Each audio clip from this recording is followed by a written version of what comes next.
Good morning students. మనం last క్లాసుల్లో basics complete చేసుకున్నాం.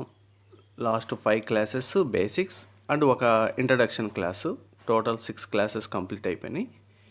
యాక్చువల్ సిలబస్ ఇప్పుడు బిగిన్ చేస్తున్నాం. మనం మ్యాథ్స్ 1B ఇంటర్మీడియట్ సిలబస్ అనేది ఇప్పుడు స్టార్ట్ చేసుకుంటున్నాం. ఆ 5 బేసిక్స్ క్లాసెస్తోనే ఇవన్నీ డిపెండ్ అయి ఉంటాయి. 5 బేసిక్ క్లాసుల్లో మనం ఏవైతే చెప్పుకున్నామో అవే యాజ్ ఇట్ ఈజ్ ఈ సమ్ముల్లో మనం అప్లై చేసుకుంటూ వస్తాం. ఎవరైనా ఈరోజు న్యూ జాయినర్స్ ఉంటే లేదా ఆ వీడియోస్ ఎవరన్నా రాని వాళ్ళు ఉంటే నాకు పర్సనల్గా వాట్సాప్ మెసేజ్ చేయండి. నేను న్యూ జాయినర్ సార్, నా దగ్గర ఆ వీడియోస్ లేవని నేను వాళ్ళ వరకు పర్సనల్గా సెండ్ చేస్తాను. ఇప్పుడు మ్యాథ్స్ 1Bలో ఫస్ట్ చాప్టర్ వచ్చేసరికి లోకస్. ఈ లోకస్లో యాక్చువల్గా 4 మార్క్స్ ఉన్నాయి.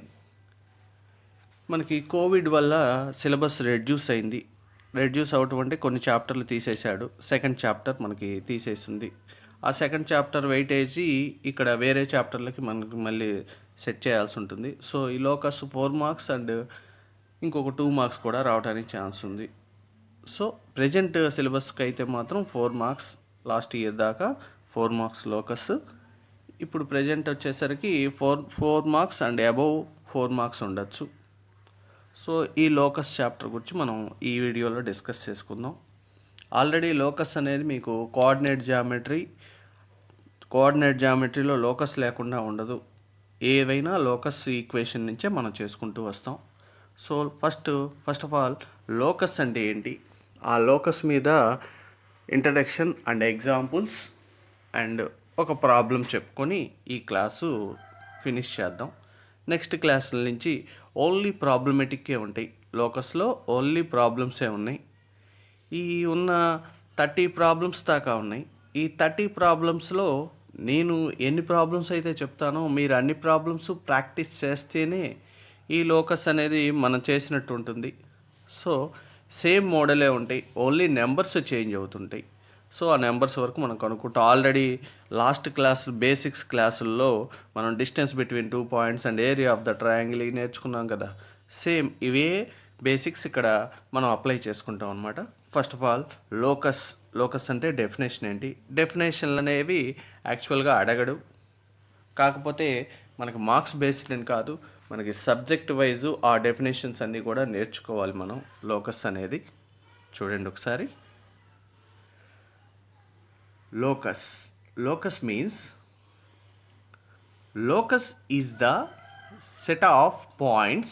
Locus is the set of points. అదొకటి గుర్తుపెట్టుకోండి. లోకస్ అంటే set of points.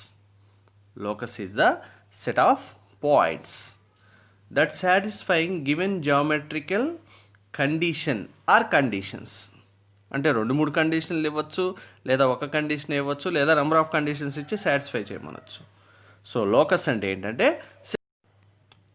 Locus is the set of points. Locus is the set of points. It satisfies the geometric conditions. Only ఒక point అలా locus is the set of points. ఒక set of points అంటే points 1 are more ఉంటే వాటిని set of points అంటాం. ఎన్నైనా ఒక పాయింట్లు ఉంటే ఆ పాయింట్లన్నీ ఒక సెట్ కింద ఫామ్ చేసుకుంటున్నాం. మనకు ఆల్రెడీ 10th క్లాసుల్లో నేర్చుకున్నాం. 10th 9thలో set builder form, roster form అని. పాయింట్స్, ఇక్కడ పాయింట్స్ మీన్స్ మనకు అక్కడ ఏ కండిషన్ అయితే సాటిస్ఫై అవుతుందో, 2 డైమెన్షనల్ జామెట్రీ కాబట్టి మనం ఎక్స్ కామా వై అనే పాయింట్స్ ఏవైతే సాటిస్ఫై అవుతున్నాయో జామెట్రికల్ కండిషన్ని, దాన్నే లోకస్ అని తీసుకుంటున్నాం. జనరల్ డెఫినేషన్ వచ్చేసరికి మనకి లోకస్ అంటే, సపోజ్ ఒక రోడ్డు ఉంది, ఒక రోడ్డు మొత్తం ఉంది. ఆ రోడ్ నుంచి మనకి మన హౌస్ దగ్గర నుంచి కాలేజీకి స్టార్ట్ అయ్యారనుకోండి, లేదా ఒక మార్కెట్ దగ్గర నుంచి హౌస్కి స్టార్ట్ అయ్యారనుకోండి, ఏదైనా ఒక జర్నీ ఇక్కడ నుంచి ఒక ఫస్ట్ ప్లేస్ దగ్గర నుంచి ఒక జర్నీ మనం చూజ్ చేసుకున్నాం అనుకోండి. ఇక్కడి నుంచి స్టార్ట్ చేస్తున్నాం, ఇక్కడి నుంచి మన జర్నీ స్టార్ట్ చేస్తున్నాం. ఇట్లా మొత్తం మన జర్నీ ఆ రోడ్లోంచి వెళ్ళి లాస్ట్లో ఎండ్ అవ్వాలి. సపోజ్ ఒక కార్ అనేది స్టార్ట్ అయింది అనుకుందాం. ఒక కార్ అనేది మనకి ఫస్ట్ ప్లేస్ నుంచి స్టార్ట్ అయింది. ఈ కార్ స్టార్ట్ అయిన తర్వాత కార్ మనకి స్టార్ట్ అయింది, ఈ ఆయిల్ లీక్ అవుతుంది. ఇట్లా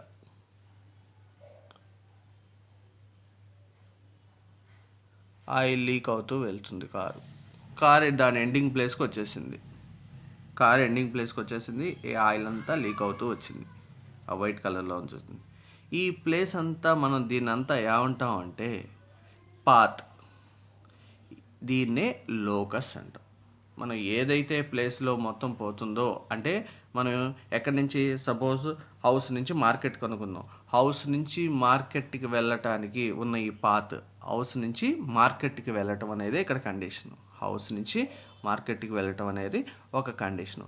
ఆ కండిషన్ని సాటిస్ఫై చేస్తూ వెళ్ళిన రూటు ఇదంతా, దాన్నే మనం ఏమంటామంటే లోకస్.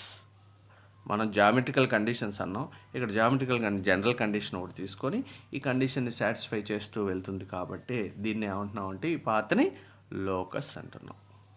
ఓకేనా? లోకస్ అంటే మనం ఒక కండిషన్ ఇస్తే ఆ కండిషన్ని సాటిస్ఫై చేస్తూ ఉండేదాన్నే ఆ పాత్ని లోకస్ అంటాం. మనకి జామెట్రికల్ కండిషన్స్ వచ్చేసరికి మనకి పాయింట్స్ సాటిస్ఫై అవుతాయి అన్నమాట. ఓకేనా? మనం ఇప్పుడు జామెట్రికల్గా మన పాయింట్ తీసుకుంటున్నాం. Example, locus of a fixed point from a fixed distance is a circle. Example వచ్చేసరికి locus of a fixed point from a fixed distance is a circle. So ఏదైనా ఒక ఫిక్స్డ్ పాయింట్ తీసుకున్నాను నేను, ఇది ఒక ఫిక్స్డ్ పాయింట్ అంటే ఒక point తీసుకున్నా. ఈ ఫిక్స్డ్ పాయింట్ నుంచి ఎంతో కొంత డిస్టెన్స్ 2 యూనిట్స్ ఆర్ 3 యూనిట్స్ ఎంతో కొంత తీసుకున్నా. యూనిట్స్ అంటే ఇక్కడ సెంటీమీటర్సా మీటర్సా అని మనం తీసుకోలేం కదా. ఒక డిస్టెన్స్, ఇక్కడ ఒక పాయింట్ తీసుకున్నా, ఇక్కడ ఒక పాయింట్, అదే డిస్టెన్స్తో 2 డిస్టెన్స్తో ఇక్కడ ఒక డిస్టెన్స్, ఇక్కడ ఒక డిస్టెన్స్, ఇక్కడ ఒకటి, అక్కడి నుంచి అన్ని 2 యూనిట్స్ డిస్టెన్స్లో ఉన్న పాయింట్స్ అన్నిటినీ కలిపితే ఇక్కడ సర్కిల్ ఫామ్ అవుతుంది. ఒక ఫిక్స్డ్ పాయింట్ నుంచి ఫిక్స్డ్ డిస్టెన్స్ తీసుకుంటే దాని లోకస్ ఏమవుతుందంటే సర్కిల్. ఇక్కడ డయాగ్రామ్లో తీసాను చూడండి, అక్కడ ఏవైతే చుట్టూ ఉన్నాయో అవే అన్నమాట లోకస్లో ఉన్న పాయింట్స్. అంటే ఏ పాయింట్కైనా మనం ఏం చేస్తామంటే ఒక జనరల్ పాయింట్ తీసుకొని ఆ రిమైనింగ్ అన్నిటికీ చెప్తాం. సో అవన్నీ లోకస్లో ఉన్నట్టు, ఆ పాయింట్స్ అన్నీ లోకస్లో ఉన్నట్టు అనమాట. దాన్నే సర్కిల్ అంటాం. Locus is a point equidistant. Second example చూడండి. Locus is a point equidistant from a two given points AB is a perpendicular bisector. ముందు అసలు మనకి పర్పెండిక్యులర్ బైసెక్టార్ అంటే ఒక లైన్ ఉంటే దానికి పర్పెండిక్యులర్గా చాలా లైన్స్ ఉంటాయి. బైసెక్ట్ చేసేది ఒక లైనే ఉంటుంది, బైసెక్ట్ చేసే లైన్ ఒకటి ఉంటుంది. పర్పెండిక్యులర్గా ఉంటూ బైసెక్ట్ అంటే సగం చేయటం అనమాట, అటు సగం ఇటు సగం. దాన్నే పర్పెండిక్యులర్ బైసెక్టార్ అంటాం. Perpendicular bisector. A line passing through mid point of the line and perpendicular to that line. దాన్ని ఏమంటాం అంటే పర్పెండిక్యులర్ బైసెక్టార్. ఇప్పుడు పర్పెండిక్యులర్ బైసెక్టార్ అంటే ఏబి అనే 2 పాయింట్స్ తీసుకున్నాను నేను. ఏబి అనే 2 పాయింట్స్ తీసుకున్నాం.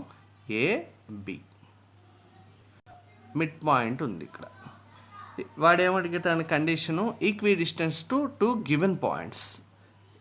ఏ నుంచి బి నుంచి ఒకే దూరంలో ఉన్న పాయింట్స్ తీసుకోమన్నాడు. ఏ నుంచి బి నుంచి ఈక్వల్గా ఉన్న పాయింట్. అలాగే ఇక్కడ ఈ పాయింట్ కూడా ఏ నుంచి బి నుంచి ఈక్వల్గా ఉంటుంది. ఈ పాయింట్ కూడా మిడ్ పాయింట్ కదా, అంటే రెండింటికి ఈక్వల్ డిస్టెన్స్ ఉంటుంది. అట్లాగే ఇటు సైడ్ కూడా ఏ నుంచి బి నుంచి ఈక్వల్గా. ఇవి లోకస్ మీద పాయింట్స్. ఈ పాయింట్స్ అన్నిటినీ కలిపితే మనకి పర్పెండిక్యులర్ బైసెక్టార్ వస్తుంది. Perpendicular bisector. ఇవి మనకి జనరల్ ఎగ్జాంపుల్స్ కాబట్టి కొంచెం ఇలా ఉంటాయి. ప్రాబ్లమేటిక్ వచ్చేసరికి ప్రాబ్లమేటిక్ అనేది డెడ్ ఈజీగా ఉంటాయి. ఏంటంటే మనకి ఈ క్యాలిక్యులేషన్లు ఇవన్నీ ఏమి థింక్ చేయాల్సిన అవసరం లేదు. డైరెక్ట్గా మనం ఏవైతే బేసిక్స్ నేర్చుకున్నామో క్యాలిక్యులేషన్స్, ఆ బేసిక్స్ అప్లై చేసి ఈక్వేషన్ కనుక్కుంటాం అంతే. Okay, next equation of locus. First problem చేసే ముందు ఒకసారి ఈక్వేషన్ ఆఫ్ లోకస్. మనం లోకస్ చెప్పుకున్నాం కదంటే, లోకస్ అంటే డెఫినేషన్ చెప్పుకున్నాం. లోకస్ డెఫినేషన్ ఏంటి? Set of all points it satisfies the given geometrical conditions. అంటే ఈక్వేషన్ ఆఫ్ లోకస్ అంటే ఏం లేదు. Equation of locus is a point. Equation of locus of a point is an algebraic equation. Locus అంటే definition తెలుసు మనకి. Equation of locus అంటే ఏంటంటే ఒక algebraic equation in x and y satisfied by the points x comma y on the locus. Meaning అర్థం చేసుకోండి, definition ఏం అక్కర్లేదు. ఈక్వేషన్ ఆఫ్ లోకస్ అంటే ఒక ఆల్జిబ్రాయిక్ ఈక్వేషన్ వచ్చిందంట.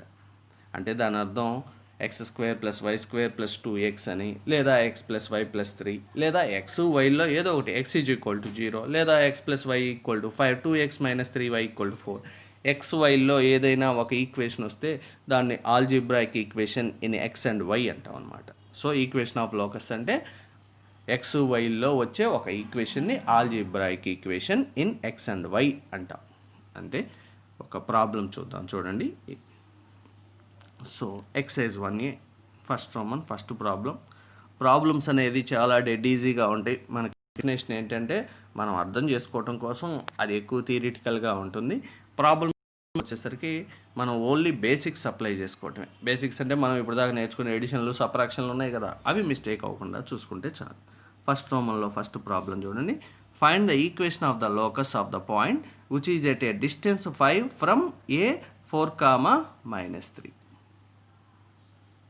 క్వశ్చన్ ఇచ్చాడు. జామెట్రీలో ఫస్ట్ మనం నేర్చుకోవాల్సిన పాయింట్ ఏంటంటే క్వశ్చన్ 1 or 2 టైమ్స్ చదవాలి. క్వశ్చన్ మనకి జాగ్రత్తగా అర్థమైతే, క్వశ్చన్ మొత్తం పూర్తిగా అర్థమైతే ఆల్మోస్ట్ ఆల్ 50% ఆన్సర్ మనకు వచ్చేసినట్టే. క్వశ్చన్ అర్థమైతే జామెట్రీలో మనకి 50% ఆన్సర్ వచ్చేసినట్టే. చూడండి ఏమడిగాడు క్వశ్చన్లో. Which is at a distance from A -4, -3. నేను ఒక పాయింట్ రాస్తున్నాను అక్కడ. ఒక పి అనే ఒక పాయింట్ ఉందంట. ఆ పాయింట్ ఎలా ఉందంటే ఏ డిస్టెన్స్ 5 ఫ్రమ్ ఏ -4, 3. ఇక్కడ ఎక్కడో ఏ ఉంది. ఈ డిస్టెన్స్ ఎంత అంటే 5.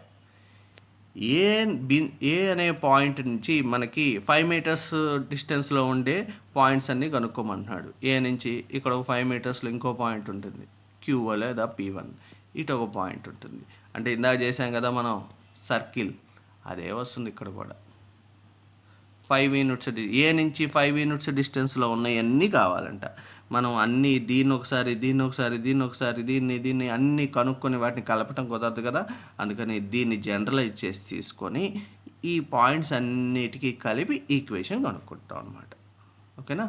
లోకస్ అంటే అన్ని పాయింట్స్ కనుక్కోకుండా మనం ఒక పాయింట్ తీసుకొని జనరలైజ్ ఒక పాయింట్ తీసుకొని దీనికి ఏ ఈక్వేషన్ వస్తుందో ఇవన్నీ ఆ ఈక్వేషన్లో ఉంటాయి అని మనం చెప్పుకుంటున్నాం. అదే లోకస్ ఇక్కడ. సో చూడండి ఒకసారి ఫస్ట్ ఏం తీసుకోవాలి. ఈ సమ్లో ఏదైతే చేస్తున్నామో నెక్స్ట్ ఉన్న ఆ 30 సమ్స్, ఆ 25 సమ్స్లో మనం ఇవే కంప్లీట్ చేసుకుంటాం.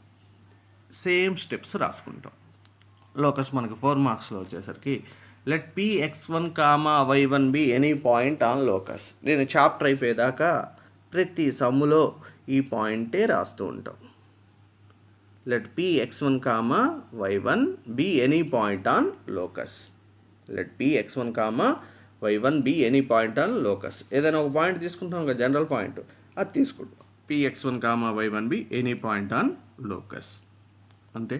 నెక్స్ట్ వచ్చేసరికి క్వశ్చన్లో మనం చూసి రాయండి. క్వశ్చన్లో ఏమి ఇచ్చాడంటే క్వశ్చన్స్ ఏమైనా పాయింట్స్ ఇచ్చాడా. ఇక్కడ A4, -3 అనే పాయింట్ కనపడుతుంది. కాబట్టి గివెన్ పాయింట్ ఎంత A4, -3.